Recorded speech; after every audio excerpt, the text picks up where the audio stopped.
Tonight, the Lions roar and the Cowboys head back to Texas with their 10-gallon hats in hand. News 4 Night Beat with Dan Mountney, Kristi Krueger, Fred McLeod, and Paul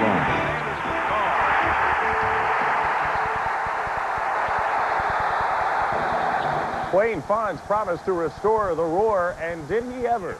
The Detroit Lions find themselves tonight just one football game away from the Super Bowl. This is what it's all about, and gosh, words just can't describe how this feels. Good evening. The Dallas Cowboys are headed back to Texas tonight. The Lions, well, they're booking a flight to Washington for the NFC Championship game against the Redskins.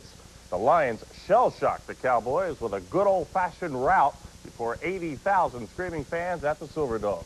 Bernie Smilovitz covered the game. He joins us now with highlights of what was just a remarkable game, Bernie. Yeah, I'm not sure that anyone really thought the Lions were going to win this game outside of this area. I think the experts across the country felt there was no possible way they'd beat Dallas. Stop for a moment and say to yourself, one more win and the Lions are in the Super Bowl. Now remind yourself it's all true. A team that used to be a cruel joke has turned into a Super Bowl contender. They are in the NFC title game next week after destroying Dallas today 38-6. We've got highlights. We'll start with the Lions' opening drive. Erik Kramer back, looking, finds Willie Green. Touchdown, 32 yards out. Quickly, the Lions led it 7-0, and the momentum was rolling. Second quarter, Lions up 7-3. Melvin Jenkins steps in front, picks off the pass. Nice cut there, and Melvin is gone. 41 yards on the Steve Berline pass. Watch the move here by Melvin. Nice spin, huh? Little dance, Melvin, dance. 14-6, Lions led it. Later in the second, Troy Aikman, replacing Berline, gets sacked here by Jeff Hunter. Watch Jeff Hunter when he gets up. Ladies and gentlemen, Tarzan has reappeared. 17-6 Lions at the half.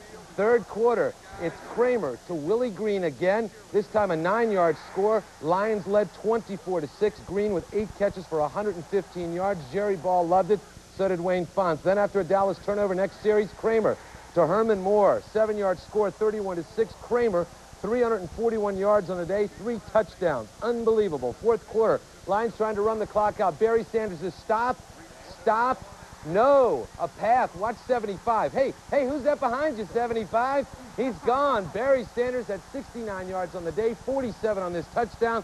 The Lions win it 38-6. This was a day that Lions fans will never forget, and it will also be a day that Erik Kramer silenced the critics and proved he belongs in the NFL. One of the great comeback stories continued at the Dome today. Are these the kind of days you dream of? Yeah. I mean, you were unconscious for a while, weren't you? Yeah, things just worked out, and I've never felt better than this. Have you ever seen Erik Kramer any better? No, not really. Erik had a great game. Now, quit doubting him, Bernie, okay? Erik had a great game. He knew what he had to do, you know, and he went out and did it. I can say like this, they may not have known him then, but they definitely know him now. He had a definitely hot hand today.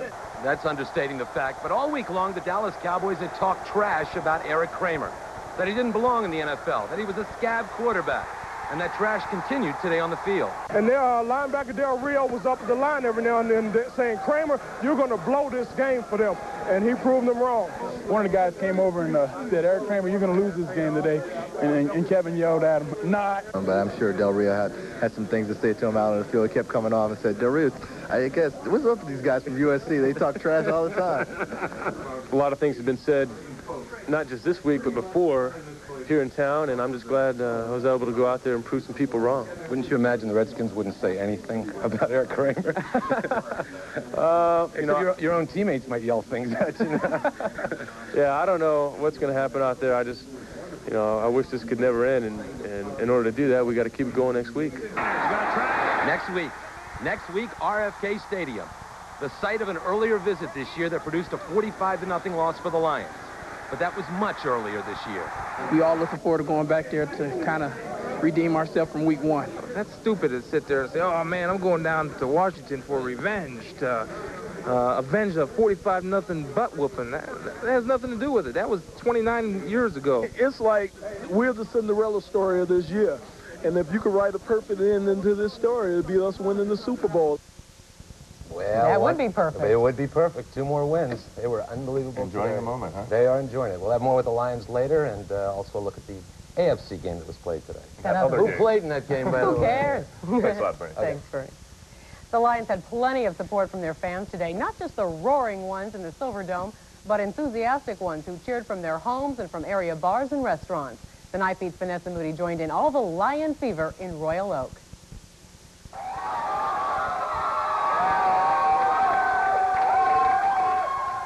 For these fans, there was no doubt the Lions would win, but no one could have predicted such a blowout. I think the Lions finally got the chance to show what they're capable of. It was awesome, man. It was great. Barry Sanders is phenomenal. I've never in my whole life seen anything like that. Even before the final seconds ticked away, fans were on the warpath for the Washington Redskins. If they can get past them next Sunday, it's hello Super Bowl. We want skins! We want skins! We want skins! What do you predict for that game, the type of game it's going to be? Oh, it's going to be tough, but I think we can pull it off. Barry Sanders behind us, we got it all the way. We got something to prove again. The Redskins got us 45-0 the first time, but I think we're going to meet them the second time a little bit better. Washington's looked darn good all year, and Lions are pretty injured without Jerry Ball and some of the other Lions not playing on defense, but we'll have to see. You got to remember now, the last time the Lions were in a playoff game, most of these people weren't even born. If they were born, they were probably toddlers. So win or lose next Sunday against the Redskins, for these fans, it's been one heck of a season. I'm Vanessa Moody on the Night Beat. All you Lion fans will want to stay tuned because coming up in a few minutes on Sports Final Edition, Erik Kramer will join Fred McLeod live here in the studio to talk about today's game. And we'll hear more from Bernie in a few minutes here on the Night Beat.